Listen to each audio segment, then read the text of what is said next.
उत्तर प्रदेश से पहाड़ी क्षेत्र होने के कारण अलग हुआ उत्तराखंड। उत्तराखंड पुराना नाम उत्तरांचल, पुराना नाम उत्तरांचल।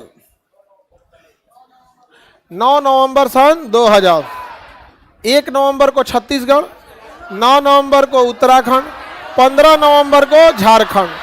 तीनों अलग हुए सन 2000 में। सन 2000 में ये राज्य का नाम उत्तराखंड, पुराना नाम उत्तरांचल, पुराना नाम उत्तरांचल, बाद में इसका नाम उत्तराखंड हो गया। उत्तरांचल के बाद उत्तराखंड हो गया। उत्तराखंड का पुराना नाम उत्तरांचल। उत्तरांचल राजधानी देहरादून। देखिए राजधानी देहरादून। इधर होना चाहिए गढ़वाल, इधर है कुमायूं। हम उल्टा बोल दिए थे क्या? खैर जब भरवाएंगे तो सुधार देंगे, यहाँ पे समझ ही नहीं। यह देहरादून मिल गया। उत्तराखंड की राजधानी देहरादून। यहाँ जॉली ग्रांट एयरपोर्ट है। उत्तराखंड की राजधानी देहरादून। एयरपोर्ट का नाम jolly grant airport, jolly grant, jolly grant airport. तो थोड़ा सा जितना उटपटांग नाम रहता है ना उसको याद रखिएगा। जॉली ग्रांट लगी नहीं रहेगी, इंडिया का एयरपोर्ट होगा। तो एयरपोर्ट का नाम जॉली ग्रांट। देहरादून राजधानी Dehradun. Indian Military Academy Dehradun. Indian Military Academy Dehradun. कहाँ है? देहरादून। जब आप एनडीए से जाते हैं ना, नेशनल डिफेंस एकेडमी एनडीए, तो आपको पुणे भेजा जाता है ट्रेनिंग के लिए, खड़गवासला में। पुणे में एक जगह है खड़गवासला। आपको वहां जाके 3 साल की क्या करनी पड़ती है? ट्रेनिंग लेनी है। उसके बाद फिर आपको वहां से उठा के भेजा जाता है स्पेशलाइज्ड ट्रेनिंग के लिए Indian Military Academy Dehradun. Dehradun, Dehradun. और टोटल 4 साल की जब ट्रेनिंग कंप्लीट हो जाती है तब बनते हैं आप लेफ्टिनेंट। क्या बनते हैं? लेफ्टिनेंट। और आपको एक कंपनी कमांड करने के लिए दे दिया जाता है। 90 पर्सनल और 30 सपोर्ट में, यानी 120 लोगों के जवान की एक कंपनी आपको कमांड करने के लिए दी जा जाती है।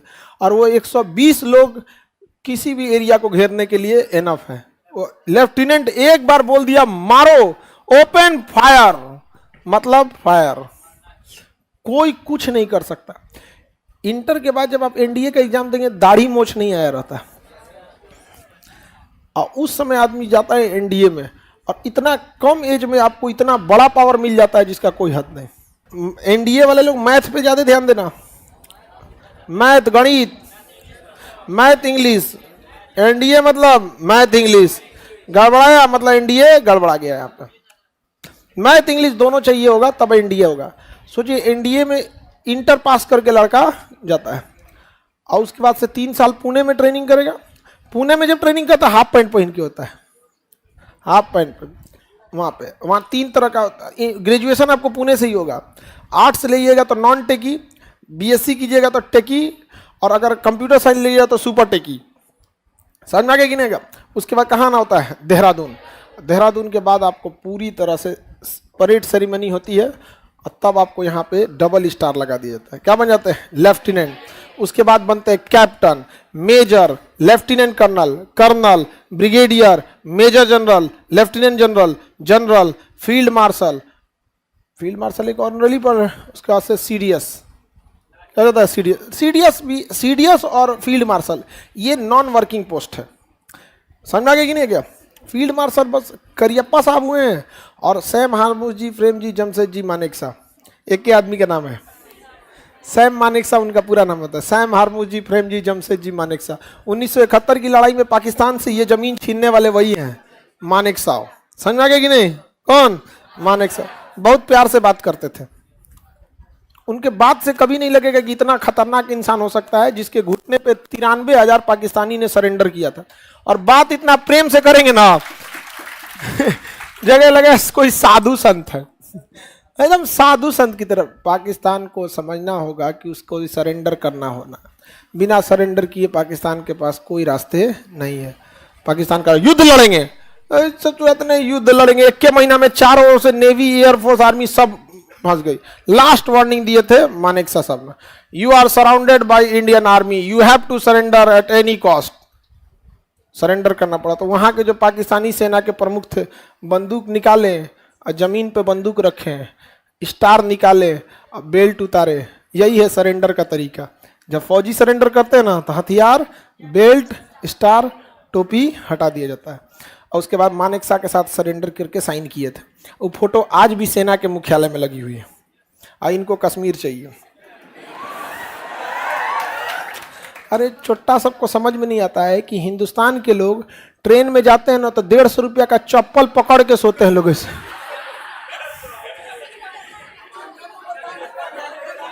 अब पंखवा पे रखेगा तो बांध देगा चप्पलवा, और जब जब नींद खुलेगा सबसे पहले चप्पलवा देखेगा। और तुम हमसे कश्मीर मांग रहा है यहाँ पे? हाँ, चप्पल तो देगा नहीं, यहाँ पे कश्मीर मांगता है हम लोग से। यहाँ पे समझ में नहीं आता किससे मांग रहा है। हम लोग से कश्मीर ले लेगा यहाँ पे। आगे बढ़े तो ये ऊपर जगह कौन है? Mussoorie. Lal Bahadur Shastri National Academy Mussoorie. IAS बनने के बाद ट्रेनिंग कहाँ होती है? मसूरी। कहाँ होती है? मसूरी। इसी को लबासना कहते हैं, लाल बहादुर शास्त्री नेशनल एकेडमी लबासना। लाल बहादुर शास्त्री नेशनल एकेडमी लबासना। तो ये जगह ऊपर कौन सा हो गया? मसूरी। मसूरी। अब देहरादून के नीचे देखिए, देहरादून के नीचे आपको मिलेगा ऋषिकेश। मिल गया ऋषिकेश? ऋषिकेश मिल गया। हरिद्वार, ऋषिकेश और हरिद्वार, ऋषिकेश और वहीं पे रुड़की मिलेगा। ऋषिकेश, हरिद्वार, रुड़की, ऋषिकेश, हरिद्वार, रुड़की। छोटे से एरिया में खूब ज्यादा शहर मिलेंगे। ऋषिकेश मिल गया। लक्ष्मण झूला कहाँ का फेमस है? ऋषिकेश। हरिद्वार तो समझते हैं गंगा जल के लिए, कुंभ का मेला, ये सब चीजें हरिद्वार वगैरह का है यहाँ पे। Roorkee engineering college, IIT Roorkee. पहले इंजीनियरिंग कॉलेज और फिर क्या हो गया? आईआईटी हो गया। आईआईटी रुड़की। भवन निर्माण अनुसंधान केंद्र रुड़की। भवन अनुसंधान केंद्र रुड़की में है। कहाँ पे बाबू? रुड़की में। समझ में आ गया कि नहीं आ गया? अब यहाँ देखिए मेरी सब लोग यहाँ देखिए, ऊपर में जगह मिलेगा केदारनाथ और बद्रीनाथ। एकदम ऊपर में, एकदम खोपड़िया पे मिलेगा केदारनाथ और बद्रीनाथ। केदारनाथ और बद्रीनाथ, केदारनाथ और बद्रीनाथ। ये मंदिर है केदारनाथ का मंदिर। बद्रीनाथ में भी केदारनाथ की यात्रा करने जाते हैं लोग। बड़ी दुर्गम चढ़ाई है जी, 15 किलोमीटर तक सीधे चढ़ना है पहाड़ पे।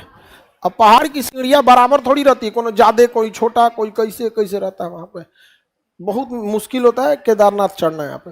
तो लोग खच्चर पे चलते हैं। किसमें? घोड़े की एक नस्ल होती है पहाड़ी घोड़े। घोड़ा ना वो पूरा घोड़ा होता है ना पूरा गधा होता है। घोड़ा से छोटा, गधा से बड़ा। क्या होता है? खच्चर। दिखता है घोड़े की तरह ही। उस पे अभी इधर कुछ वीडियोस वगैरह काफी वायरल होगी, खच्चर को मार मार के चढ़ा रहे थे। वो सब भी थोड़ा सा ध्यान रखना चाहिए। और वहां पे आपको नेपाली लोग मिलेंगे पिट्ठू वाले। ऐसे कुर्सी है ना, ऐसे कुर्सियाँ ही पिठुआ पे बांध लेते हैं लोग ऐसे। और बड़ा हल्का कुर्सी होता है, बांस का बनाया होता है, और उसको आपके पीठ पे बैठा लेंगे। सोचिए, अपने पीठ पे क्या बांधे होते हैं? कुर्सी। और आपको एक ऊंचाई पे खड़ा कर देंगे और कह देंगे बैठिए इस पे, तो उल्टा होकर इसे बैठ जाएंगे। और आपको अपने पीठ पे बैठा के 15 किलोमीटर की चढ़ाई चढ़ जाते हैं वो लोग। सोचिए 15 किलोमीटर, जहां इंसान को अपना शरीर मुश्किल लगता है। आप 5 तल्ला पे किसी को लेकर चढ़ जाइए, अपने चढ़ो 5 तल्ला पे, हालत खराब हो जाएगा। बहुत मुश्किल होता है वहां। समझ में आ गया कि नहीं आ गया? आगे बढ़े तो यहाँ केदारनाथ और बद्रीनाथ मिल गया। यहां से कई नदियां निकलती हैं केदारनाथ और बद्रीनाथ से। देखिए एक जगह है बद्रीनाथ। क्या है? बद्रीनाथ। बद्रीनाथ में एक जगह है संतोपथ। वो आपको नक्शा में नहीं दिखेगा। अब छोड़ दीजिए, नक्शा आपको दिखना बंद हो जाएगा। अब यहां समझिए कौन जगह हो गया? बद्रीनाथ। बद्रीनाथ में एक जगह है संतोपथ। बद्रीनाथ में जगह है संतोपथ। संतोपथ तो हम लिखते हैं संतोपथ। संतोपथ बर्फ का ग्लेशियर है, अर्थात हिमानी है। क्या है? हिमानी है, यानी ग्लेशियर है। संतोपथ हिमानी। कौन सा हिमानी? संतोपथ हिमानी। कौन हिमानी? संतोपथ हिमानी। किसी को दिक्कत नहीं ना? हिमानी का नाम संतोपथ हिमानी। संतोपथ हिमानी से 2 नदियों की धारा निकलती है। एक का नाम है धौली गंगा, एक का नाम है विष्णु गंगा। धौली गंगा और विष्णु गंगा। कितनी नदियां निकलेंगी? 2। एक का नाम धौली गंगा, एक का नाम विष्णु गंगा। धौली गंगा और विष्णु गंगा। ये दोनों मिल जाते हैं सब विष्णु प्रयाग। कहां पे दोनों मिल जाते हैं? कहां पे? समझ में आ गया कि नहीं आ गया? कहां मिल जाती हैं? विष्णु।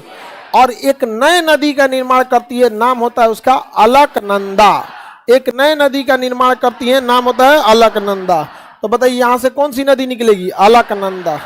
कौन नदी? अलकनंदा। ये कौन नदी है? अलकनंदा। कौन नदी? इस जगह का नाम विष्णु प्रयाग। कौन प्रयाग? विष्णु प्रयाग। कौन जगह? बताइए संतोपत हिमानी से कितनी नदियां? एक का नाम, दूसरी का नाम विष्णु गंगा। विष्णु गंगा धौली गंगा कहां मिलती है? विष्णु प्रयाग। विष्णु प्रयाग आगे बढ़ती है अलकनंदा। एक जगह है नंद प्रयाग। कौन जगह है? नंद प्रयाग। कौन जगह है? नंद प्रयाग। नंद प्रयाग में एक नदी मिलती है नंदाकनी। मंदाकिनी नहीं, नंदाकनी। कौन सी नदी बाबू? नंदाकनी। कौन नदी? नंदाकनी। नदी का नाम नंदाकनी। नदी का नाम नंदाकनी। नंदाकनी। अलकनंदा इनको भी लेके चलती है, कहती है कि चलो नंदाकनी तुमको भी घुमा देते हैं। नंदाकनी को भी लेके चल देती है। तो धौली गंगा विष्णु गंगा मिलके क्या बनेगी? हाँ, अलकनंदा। धौली गंगा विष्णु गंगा मिलके अलकनंदा। अलकनंदा अपने साथ किसको ले गई? अलकनंदा आगे चली। अलकनंदा आगे चली, आगे चल गई, किसी को दिक्कत? अब इसमें एक और नदी आके मिलेगी, पिंडार नदी। कौन नदी? पिंडार नदी। इसमें एक और नदी आके मिलेगी, क्या नाम होगा? पिंडार नदी। रेडी? बताइए नदी का नाम पिंडार। कौन नदी? पिंडार। कौन नदी? पिंडार। पिंडार किस में जाके मिलेगी? अलकनंदा। पिंडार जाके मिलेगी अलकनंदा। पिंडार मिलेगी अलकनंदा। धौली गंगा और विष्णु गंगा कहां से निकलती हैं? संतोपत हिमानी से। किसी को दिक्कत नहीं ना? अब अलकनंदा में पानी बढ़ रहा है कि नहीं बढ़ रहा है? सोचिए, दो तीन तीन कितना नदियां आके मिला दीजिए, पानी तो बढ़ेगा ही बढ़ेगा इसमें। तो इसमें पानी बढ़ रहा है। अब इसमें एक और नदी आके मिलती है, मंदाकिनी। कौन सी नदी? मंदाकिनी। नदी का नाम मंद। इसमें एक और नदी आके मिलती है, नाम है मंदाकिनी। नंदाकिनी नहीं, मंदाकिनी। कौन नदी? मंदाकिनी। अलकनंदा इनको भी कहती है चलिए आगे लेके चलते हैं। तो मंदाकिनी को भी लेके कौन चल देती है? मंदाकिनी को लेकर, मंदाकिनी को लेकर अलकनंदा। अब दोबारा ध्यान से कंसंट्रेट होके देखिए। संतोपत हिमानी कितनी नदियां? धौली गंगा विष्णु गंगा। बन जाएगी अलकनंदा, मिलेगी नंदाकिनी, अलकनंदा ले जाएगी, फिर मिलेगी पिंडार, अलकनंदा ले जाएगी, फिर मिलेगी मंदाकिनी, अलकनंदा ले जाएगी। अलकनंदा, अलकनंदा में पानी बढ़ेगा कि नहीं बढ़ेगा? पानी बढ़ जाए, बहुत पानी बढ़ जाता है। किसमें? अलकनंदा नदी में। किसमें? अलकनंदा में। अलकनंदा आगे फिर जाती है। देखिए ध्यान से समझिए, जब भी कोई नदी, दो नदियां आपस में मिलती हैं, जैसे यहाँ मंदाकिनी और अलकनंदा मिल रही है, तो आगे वो किस नाम से जाएगी ये डिपेंड करता है किसकी गहराई ज्यादा है। जिसकी गहराई ज्यादा उसी नाम से आगे बढ़ेगी। जैसे यहाँ ये भी तो हो सकता था कि मंदाकिनी और अलकनंदा में मंदाकिनी आगे जाती, तो जो गहरी होगी उसी का नाम आगे जाएगा, और जो गहरी नहीं होगी वो विलुप्त होगी वहीं पे। वहीं पे क्या होगी? जैसे गंगा यमुना मिलती हैं और यमुना वहीं रह जाती है, गंगा आगे चली जाती। कैसे? क्योंकि गंगा की गहराई ज्यादा। गंगा की गहराई, बताइए यहाँ पिंडार नदी समाप्त हो गई है, क्यों? गहराई कम। नंदाकिनी कम खत्म हो गई, गहराई कम। मंदाकिनी खत्म हो गई है और वहां वो दोनों खत्म हो गई है। धौली गंगा और विष्णु गंगा दोनों खत्म हो गई है। जब दो नदियों की गहराई बराबर हो जाए तो नाम बदल दिया जाएगा। उधर है धौली गंगा, इधर है विष्णु गंगा, दोनों की गहराई लगभग बराबर, नाम बदल जाएगा। नाम बदल जाएगा। Any problem? हाँ, कोई प्रॉब्लम नहीं। अब एक और नदी लेके आते हैं। आप लोग भी सोचिए कि जहीन हो गया है। एक और नदी लेके आते हैं, भागीरथी। कौन नदी? भागीरथी नदी। एक और नदी ले आते हैं, भागीरथी नदी। कौन नदी? भागीरथी नदी। क्या नाम है? भागीरथी नदी। नदी का नाम भागीरथी। नदी का नाम भागीरथी। भागीरथी नदी। अब इन दोनों की गहराई क्या हो जाती है? बराबर। दोनों की गहराई बताओ बबुआ, जब गहराई बराबर तो नाम चेंज। गहराई बराबर तो नाम चेंज। क्या हो जाएगा? नाम चेंज। और यहां बनेगी गंगा। क्या बनेगी? गंगा। कुछ लोग कहते हैं गंगा गंगोत्री से निकलती है। ये भैया इतना आसान रहता तो क्या दिक्कत था। अब आपको पता है कि गंगा कितना झमेला से बनती है। क्या आप बोल पाइएगा कि गंगा गंगोत्री से निकलती है? नहीं तो देखिए गंगा गोमुख से निकलती है, गंगा गंगोत्री से निकलती है। अरे भैया गंगा बनती है। गंगा बनती किन दो नदियों के मिलने से? भागीरथी और भागीरथी और अलकनंदा। भागीरथी और अलकनंदा। समझ में आ गया कि नहीं आ गया? भागीरथी और अलकनंदा से सबसे पहले धौली गंगा और विष्णु गंगा आके मिली नंदाकनी, फिर मिली पिंडा, फिर मिली मंदाकनी, फिर मिली यहां पे संगम। देखो संगम हो गया। संगम को प्रयाग कहा जाता है। संगम को पर यहाँ एक गो प्रयाग, दू गो प्रयाग, तीन गो प्रयाग, चार गो प्रयाग, पांच गो प्रयाग, पंच प्रयाग।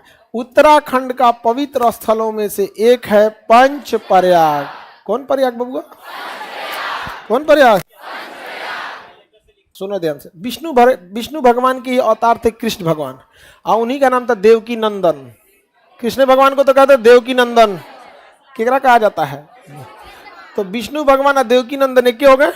तो विष्णु प्रयाग, नंद प्रयाग, विष्णु प्रयाग, नंद प्रयाग, दोनों जाना को एक जगह निपटा दिए। विष्णु प्रयाग और नंद प्रयाग। उसके बाद देखिए इन लोग के कान में देखिएगा तो बाला रहेगा। तो यहां हो गया कर्ण प्रयाग। गले में रहेगी रुद्राक्ष की माला, तो रुद्र प्रयाग। इसका नाम रुद्र। शुरू से याद कीजिए। विष्णु प्रयाग, नंद प्रयाग, कर्ण प्रयाग, रुद्र प्रयाग। दोबारा बोलिए। विष्णु प्रयाग, नंद प्रयाग, कर्ण प्रयाग, रुद्र प्रयाग। जब कान में बाला रुद्र प्रयाग हो तो देव का रूप ले लेंगे। किसका रूप ले लेंगे? देव का। तो यह बन जाएगा देव प्रयाग। क्या बन गया? देव प्रयाग। आप लोग अपने अपने नक्शा में एक चीज देख रहे होंगे, गोल गोल गोल गोल कुछ निशान बनाया होगा, झोपड़ी टाइप का, शिवलिंग टाइप का।